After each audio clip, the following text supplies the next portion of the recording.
মনে করেন বাংলাদেশ থেকে আমরা গেলাম, যাওয়ার পরে রাসূল সাল্লাল্লাহু আলাইহি ওয়াসাল্লামকে বললাম যে রাসূল, আমাদের বাংলাদেশে তো একটা নির্বাচন হইতেছে সামনে, এখন আমরা কোন দলে ভোট দিলে ভালো হবে? তখন রাসূল সাল্লাল্লাহু আলাইহি ওয়াসাল্লাম বললেন, ফাত্তাবিউস সিওয়াদ আল আজম, এই সরমনাই, ওই সরসিনা ও মোকামিয়ার পিসা, যেই দলটি ইসলামী হুকুমত কায়েমে এগিয়ে আছে তোমরা সবাই সেই দলকে বিজয় দিবে। আর যদি এটা না করো তাহলে মনে রাখবা তুমি জাহান্নামে যাবে। আসসালামু আলাইকুম ওয়া রাহমাতুল্লাহি ওয়া বারাকাতুহু।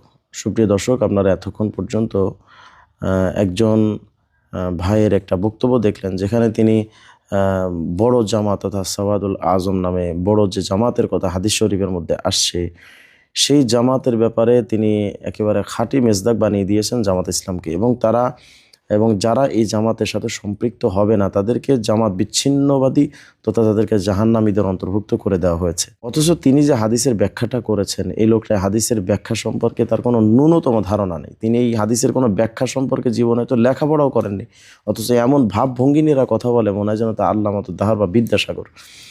দেখেন, হযরত আব্দুল্লাহ ইবনে ওমর রাদিয়াল্লাহু আনহু থেকে এই হাদিসটা বর্ণিত আছে। রাসূলুল্লাহ সাল্লাল্লাহু আলাইহি ওয়াসাল্লাম বলেছেন, ইত্তাবিউ সাওয়াদ আল আজম ফাইন্নাহু মান শাদ্দা ফিন্নার। অর্থাৎ এই হাদিসের মধ্যে বলা হচ্ছে, রাসূল করিম সাল্লাল্লাহু আলাইহি ওয়াসাল্লাম বলেছেন, তোমরা বৃহত্তম দলের অনুসরণ করো। যারা এই বৃহত্তম দল থেকে আলাদা হয়ে যায়, সে বিচ্ছিন্ন হয়ে যায় তথা সে পরিশেষে জাহান্নামে ঢুকে যায়। তাহলে হাদিস দ্বারা বোঝা যায় যে বৃহত্তম দল, কিন্তু জাহেলে মোরাক্কাবে গায়রে মুফিদ এটা জানেও না যে হাদিসের ব্যাখ্যা তিনি যেটা দিয়েছেন এটা কোনো ব্যাখ্যার আওতায় পড়ে না। কারণ এই হাদিসের ব্যাখ্যা এরকম কোনো জাহেলি ব্যাখ্যা আজ পর্যন্ত কোনো মুহাদ্দিসিনে কেরাম বা কোনো শারিহিনে কেরাম এমন কিছু লেখেনি। কোনো একটা হাদিস বোঝার জন্য সর্বপ্রথম সাহাবায়ে কেরামের ব্যাখ্যা দেখা উচিত, তাবিঈদের ব্যাখ্যা দেখা উচিত, তাবিঈদের ব্যাখ্যা, এরপরে পর্যায়ক্রমে মুজতাহিদিন, মুহাদ্দিসিন, মুআররিখিন তাদের ব্যাখ্যাগুলো খেয়াল করা উচিত। তাছাড়া নিজের মন গড়া ব্যাখ্যা দিলেই তো হাদিসের ব্যাপারে অনেক সময় দেখা যায় বিকৃত হয়ে যাবে, কিন্তু এটার কোনো সমাধান থাকবে না। তিনি যে ব্যাখ্যাটা করেছেন নির্ঘাত একটা হাদিসের নামে ভুল ব্যাখ্যা এবং অপদার্থ ব্যাখ্যা। এই ব্যাখ্যাটা আজ পর্যন্ত কোনো মুহাদ্দিসিনে কেরাম দেননি। বরং আব্দুল্লাহ ইবনে মাসউদ রাদিয়াল্লাহু আনহু এই ব্যাপারে কি ব্যাখ্যা দিয়েছেন, চলেন আমি আগে সেই ব্যাখ্যাটা আপনাদেরকে শোনাই।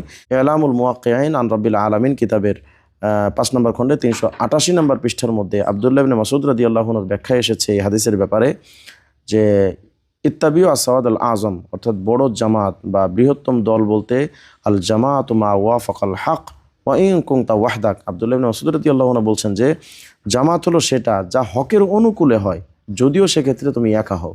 অর্থাৎ যদি হকপন্থী ব্যক্তি একাও হয় সেটাই হলো আস-সাওয়াদুল আজম, সেটাই হলো বৃহত্তম দল।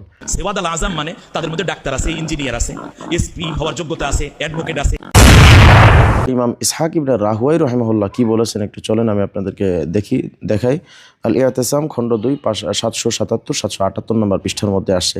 তিনি ইমাম ইসহাক ইবনে রাহওয়াই রাহিমাহুল্লাহ বলেছেন, লাউ সাআলতাল জুহাল আনিস সাওয়াদিল আজম, যদি তুমি মূর্খদেরকে এই বিশাল সংখ্যাগরিষ্ঠ জামাত সম্পর্কে জিজ্ঞেস করো, তাহলে তারা লাকালু বলবে জামাতুন নাস, অর্থাৎ তাহলে তারা বলবে যে সাধারণ মানুষের একটি দল বা সাধারণ মানুষের একটি জামাত।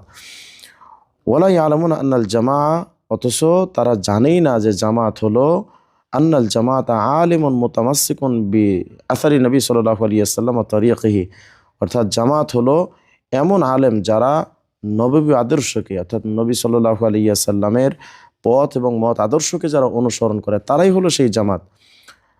ফামান কানা মাহু ওয়া তাবিআহু ফাহু আল জামা, সুতরাং যে তার সাথে থাকে এবং তাকে অনুসরণ করে তিনিই জামাত। অর্থাৎ রাসূলুল্লাহ সাল্লাল্লাহু আলাইহি ওয়াসাল্লামের মত, পথ এবং তার আদর্শ যারা লালন করে তারাই হলো জামাত। এই ক্ষেত্রে লোক অনেক বেশি হতে হবে বিষয়টা এমন নয়। দেখেন, এটার ব্যাখ্যা আরেকটু পরে ইমাম শাতিবী রহমতুল্লাহ আলাইহি তিনিও বলেছেন, এটা আল ইতিসামের 3 নম্বর খণ্ডে 313 নম্বর পৃষ্ঠার মধ্যে আসছে, ফালা ইয়াকুলু আহাদুন, কেউ যেন এটা না বলে যে আন্না ইত্তেবা জামাআতিল আওয়াম হুয়াল মাতলুব, কেউ যেন এটা না বলে যে সাধারণ মানুষের জামাতটাই হলো মুখ্য উদ্দেশ্য, এই হাদিসের মুখ্য উদ্দেশ্য। বিষয়টা এমন যদি কেউ না বলে, ওয়া ইন্নাল উলামা হুয়াস সাওয়াদুল আজম, বরং আলেম ওলামা যারা তারাই হলো সেই বৃহত্তম দল। ওয়াইন কল্লু, যদিও লোকের সংখ্যা, আলেম ওলামার সংখ্যাটা কম হয়, তাহলে এই হাদিস দ্বারা বোঝা গেল, ইমাম শাতিবী রহমতুল্লাহর কথা দ্বারা বোঝা গেল যে বৃহত্তম দল মানে সাধারণ মানুষের দল নয়। যেমন জামাত ইসলাম একটা সাধারণ মানুষের দল, এটার আমিরও হলেন একজন জেনারেল শিক্ষিত মানুষ। এখানে যে আলেমগুলো আছে এগুলো তো আলেমের কাতারেই সাধারণত পড়ে না, এগুলো তো অধিকাংশ জাহেল। সুতরাং এই পুরা জামাত ইসলাম পুরা দলটাই হলো আওয়ামদের দল। সেই দলকে আপনি সাওয়াদে আজম বৃহত্তম দল বলে ঘোষণা দিয়ে দিলেন। সুতরাং যাদের আকিদার মধ্যে হাজারো বিভ্রান্তিকর তথ্য রয়েছে, যারা নবীদেরকে ভুল ধরে, সাহাবায়ে কেরামকে সত্যের মাপকাঠি মানে না, যারা চার মাযহাবের এক মাযহাব মানে না, যারা সুন্নাতকে অস্বীকার করে, যারা আল্লাহ রসুল সাল্লাল্লাহু আলাইহি ওয়াসাল্লামের অসংখ্য হাদিসের এবং কোরআনে কারিমের অনেক আয়াতকে যারা ডাইরেক্ট অপব্যাখ্যা করে ছেড়ে দিয়েছে, তারাই হলো সাওয়াদুল আজম, তারাই সেই বৃহত্তম দল। এটা কি শয়তানও বিশ্বাস করবে? এই যে বক্তব্য দিয়ে মানুষকে বিভ্রান্তি করা হচ্ছে, এখন সবাইকে এমনভাবে বোঝানো হচ্ছে যে সবাই জামাতে চলে, নাহলে জাহান্নামে চলে যেতে হবে। এই সমস্ত বিভ্রান্তিকর তথ্য এই সমস্ত বক্তাদের থেকে আল্লাহ তাআলা আমাদের দেশ এবং জাতিকে হেফাজত করেন। আসসালামু আলাইকুম রহমতুল্লাহ।